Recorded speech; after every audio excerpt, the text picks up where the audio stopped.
Əziz dostlar, hər vaxtınız xeyirli olsun, uğurlu olsun inşallah. Siz biləsiniz ki, əziz dostlar, balaca Yusif bala mənim yanıma hardan gəlib? Saraydan. Saraydan. Buradan bütün sarayı salamlayıram.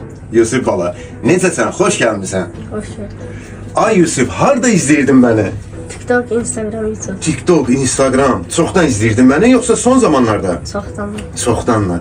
Mənim fanatımsan bildiyimə görə. Sağ, değerli işin olsun. Neçə yaşın var ay Yusuf? 10 yaşın var. Səni xoşbaxt olasan. İnşallah arzularına çatasan.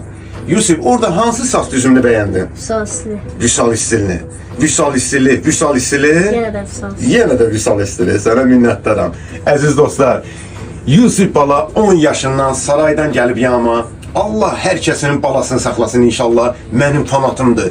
Gecə gündüz videolarına baxır əziz dostlar. Yusuf, qəşəng bir nəticə olacaq. Sənin saçını bir dənə Vüsal istili. İnşallah səni yola sağlam saraya. Əziz dostlar, izləmədə qalın, xahiş eləyirəm. Qəşəng bir nəticə olacaq. Yusuf, başlayaq inşallah qaqa. Başlayalım. Allah, Məhəmməd, ya Əli. Kainatta yoktu senin oxşarın. Gecenin sultanı, zulmetin şamı. Dağlarda zerredir senin yanında. Suskunsa her zaman sirleri koru. Zamanla danışma, zaman xəstədir. Onsuz da yüreğim dar qəfəsdədir. Zamanla danışma, zaman xəstədir. Onsuz da yüreğim dar qəfəsdədir. Qərib səmalarda qarşıla məni.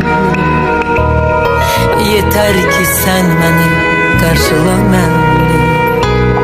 Qərib səmalarda qarşıla məni. Yeter ki sen beni qarşıla məni.